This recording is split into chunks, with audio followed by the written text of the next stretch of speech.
Hello and welcome to the new video. Today we're gonna take a look at the new season. The new season started just now and exactly nothing changed. And that is kind of an interesting one. I saw some people commenting below my video already talking about why nothing changed and why all the Pokemon don't learn the new moves. And honestly, I was also kind of confused about it a little bit. I knew before, because it was in the blog post as well, that we don't get the change towards the move Scald yet, or the move Spark yet, or the move Swift yet. But I was thinking that we are at least gonna get like something like Thunder Punch on Typhlosion already, or like, yeah, Swift on Clefable, something like this, but without the stat change. Why? Because currently there is a regional going on in Bologna. I think there's also maybe one in Japan currently going on. And basically, if Pokemon get new moves, it doesn't matter for those regionals. Like literally, it does not matter at all because people cannot change the moveset in between regionals, and also movesets has to be kinda in already a day before the tournament even starts. So yeah, basically because of this, like it would have not mattered if Niantic decided to give Pokemon Thunder Punch. And in the blog post itself, it was also not really clear that we didn't get any move updates today, which kind of also caught me on surprise. To be fair, I was planning on going for a Typhlosion showcase, but here you go with some Greninja instead. So yeah, kind of like I was not too sure. It was like a 50-50 shot for me if we're going to get here the move updates for like Typhlosion, stuff like this yet, or if we just get everything on Monday. Because again, like there were like 2 boxes in terms of move updates, and over one box was saying, okay, it only starts in like Monday, and for the other one there was nothing above it. So I was like guessing, okay, yeah, the move updates where like Swift get changed and stuff like this would be on Monday, and the rest would be already for today. But I was wrong, and so some other people are also wrong about this, I guess.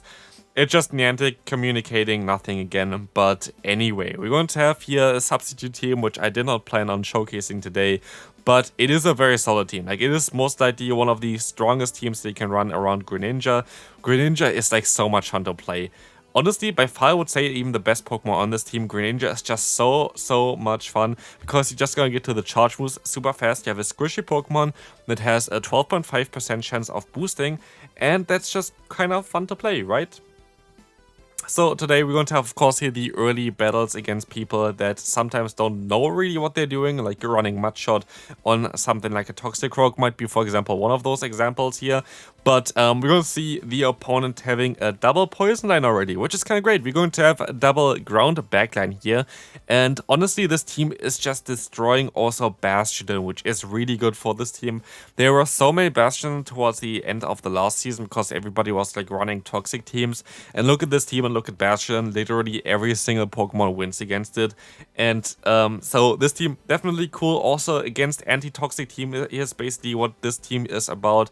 Yes, you're going to have a weakness with Greninja against something like the grass type Pokemon or also the charm users, but your backline is just so good against it. So this is also kind of an anti-toxic line, which is quite fun and definitely something I would recommend you to try out. Here we're going to see though a Mega Horn landing from the Nidoking against us, which is actually going to put us into a little bit of a tougher spot, but they can go for the full farm now, and like this, the opponent's Toxicroak is going to go down and we can win this game quite easily. Of course, like early battles are always kind of fun. Carbink here against us, but look at the CP. I knew this already. It was 1200 CP Carbink, which is quite mad. Like basically doing no damage here against us. And also we can see here they use a shield. Maybe we can see also Hydro Cannon connecting against them. That would be kind of cool for science. Let's find out here. They don't allow us to do this. But yeah, I wanted to go for another one here, but the opponent decided to swap out into the Lantern. Totally fine for us, as we're going to have Earthquake still on the Clodsire. Honestly, I kind of want to see Earthquake getting buffed for the next season. I think, made a video about this. I feel like Earthquake getting a buff is not something that would be really too impactful, but it would change matchups like this, for example, where you would have been able to just farm them all the way down, which would have been great for this one, but now we are forced to still go for another charge move here before they can go for their own Surf again. But a Lantern is gonna go down. We still have a 2-shield advantage. They're gonna go ahead and go into the Carbink against our Clodsire. Very risky move, as we're going to be able to resist everything from the opponent here while still getting to an Earthquake and basically saying goodbye to the opponent. Now we can decide if we go for a 2-shield flex, and I definitely kind of want to try to go for that, as we can go for the full farm with the Gligar. In the back it's going to be the Annihilate, and so this game is over. 2-shield flex coming up, or loading here up, as we're going to be able to knock them out with some more wing attacks. Next opponent, Cherrim. This is going to be a trickier one because they have Razor Leaf Cherrim. Not actually a bad Pokemon at all because it's one of the few Pokemon that have Razor Leaf. And also Weather Ball Fire. Also, Cherrim is just basically a bulkier variant of the Roserade with that as well. Of course, kind of different typing because one is pure grass, one is grass and poison typing. But both of them are basically the only Weather Ball Fire Razor Leaf users basically. I think that is correct for that one, but I'm not too sure about it, but definitely still an interesting shout here for this current meta. Also, this team has a one big weakness, which you can see here already. Azumarill can be tricky for this team. Like, Azumarill definitely can be tricky. It's not an unplayable at all. Like, I think I won against all of the Azumarill. I'm not too sure, but it is definitely more of a trickier one. But still, you're going to have kind of solid damage output from your team. Like, Greninja, even though like everything is resisted, you still actually have a decent shot against the Azumarill just going straight for the Hydro Cannon, like the 2-shield scenario, just because you outspeed them so easily. And here we're gonna see already Clodsire putting in some work. Clodsire was also so strong. Honestly, this team is something that I would really recommend you. Yes, there's going to be a weakness against the Azumarill, but this team was so much fun to play. You have so much more potential as well with getting the boost, which I don't think I actually got here today, spoiler alert. But Greninja doesn't always need the boost anyway, because Hydro Cannon is all it takes to knock out the opponent here, and we can move on to the next one. The best possible lead I could imagine, but this is also kind of how this team is supposed to work kind of here, because we have lead that's kind of great against those Mud Boys, but we have a Say Swap that guarantees kind of swapping, like getting out the Mud Boys, which is kind of important for us as well. But also, Gligar's Say Swap is going to allow us to get rid of any kind of Pokemon that we don't want to face with our other poison type in the back. And we have two good fighting type ants in the back, which is kind of cool. And of course, the core of Greninja and the Clodsire, I think, is actually flawless. I don't know if there's a single move that, I guess, like ground is kind of neutral against both of them.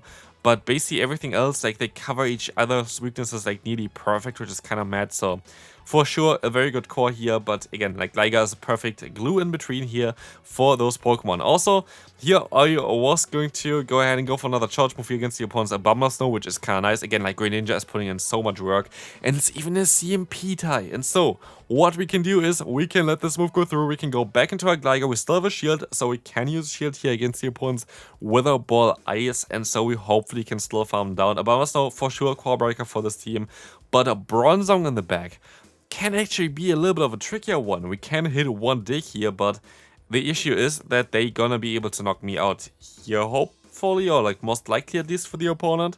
But it is actually not going to be enough, and so yeah, we're going to still be able to go for an Aerial Ace, say goodbye to the Bronzong, and we can move on to the next opponent.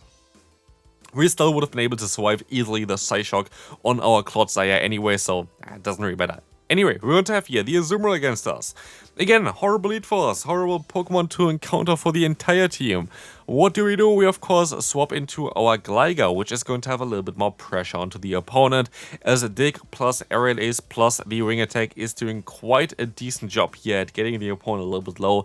And yes, Azumarill might be a tough matchup for the like single Pokemon here on the team, but honestly, you can just like play around a little bit with the team matchup here anyway. As you're gonna see as well, we can go back into the Greninja, allowing us to go for the Hydro Cannon here. Hopefully going to be able to knock out the opponent. It's going to be close. Let's find out here. It is going to be enough, and so we can see that they swap out into a Skarmory. But trainer, please change your fast move. You don't really want to run Air Slash anymore. Air Slash is honestly a garbage move, like literally. Like if you think about Magical Leaf and you think, like, yeah, this move is not really great, then you have to think about Air Slash, which is Magical Leaf with a -1 damage and -1 energy, which is quite mad. So yeah, very bad move in general. If you can avoid to use this one, definitely avoid it. But here, we're going to be able to knock them out. In the back is going to be a Bastion, as said before. This team completely demolishes the Bastion. There's nothing Bastion can do against this team. Literally perfect matchup for us, and so we can easily win this game. They can still try to go for all their flamethrowers or whatever they want to. Stone Edge is even resisted, which is kind of funny. But yeah, easy game here. Let's move on to the next opponent. We're going to have a Carbink in the lead. This is going to be a fairly decent matchup for us as I swap out into the Swampert. And this is even better for us, because Swampert, very tough to deal with our backline. But if you think about Carbink, it's kind of similar to Bastiodon, and our entire team wins against it. And so, yeah, I'm kind of happy about this. As long as I can align myself, I don't really care too much about on how much health I have on my Greninja. But let's see here, the opponent's going to have a victory bell in the back, and this is going to be perfect, like literally perfect. Could imagine a better scenario for us, because now I am going to be able to go back into my Gligar here. Gligar is going to be able to go for some shields. But even if they want to swap out, like they're going to match up against the Clodsire, and here, as we're going to see, they're just going to let the move go through and whatever. But here we're going to see the opponent coming back into their little diamond shape boy here, the Carbink. And we can just go for some digs, and I don't really care too much about what the opponent tries to do here. If they want to use all the shield, have fun with that. It does not help them, especially if we can catch a move on our Clodsire. And so here, as you're going to see, the opponent is going to have no shot of winning this game. Clodsire is just able to, completely trap both the Bastion as well as the Carbink, which is quite a decent task for one little boy here. But as you're going to see, we're going to be able to let the move go through. There's not a lot that we really have to shield up here. They get the attack drop, but who cares? One more Earthquake, all it takes, knocking them out and winning this game. Next one, let's see, what do they have? They're going to have the worst possible lead that I could imagine, and we're going to have a Lantern. We can swap out to just get completely hardwalled from a Diogong. I kind of misplay this one a little bit. It does not really going to matter here too much anyway, which you're going to see now anyway here as we're going to try to reach for the dig. I was not able to do that. I sure went just for the aerial ace and get some guaranteed damage or shield from them. But as we will see here as well, they decided to go for the bait first, which I was able to call. I'm forced to use a shield now. It's going to be the drill run. But yeah, I'm shields down. I have a terrible matchup in general here. And I can only hope for a boost, which I'm not going to be able to get. And as you're going to see here, it is a full hard counter. Gligar in the back. No way of winning this game. Second to last battle for today, Golisopod, a Pokemon that is actually quite decent for especially the current meta. Golisopod is really underrated, but I would rather keep it as a Pokemon in the back as like a Say-Swap or like as like a closer, because a lot of times Say-Swap in this current meta are quite like not creative, I would say, and so a lot of them are actually quite weak against the Golisopod, and keeping it in the back, hoping that the opponent has to swap out, is quite a fair thing to do, I feel like. Anyway, here we're gonna see the opponent having to shield up a dig with their Skeledirge, but it doesn't really matter because we can go for another one anyway. This is going to be able to knock them out for sure, and we will see what they have in the back. It's going to be the Golisopod again. Can they knock me out in time? It's going to be a CMP tie. Not great, but it is what it is. Again, we can let the move go through as we can go into the Clodsire. We just have to reach one more Stonehenge to knock them out. They go for the charge move before, and so I expect them to swap out eventually into the Ferrothorn.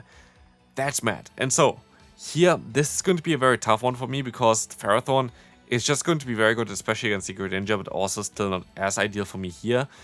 But what I can do is I can go for another Earthquake, and I'm just going to get them way too low. And so the opponent is going to be forced to go for a Power Whip.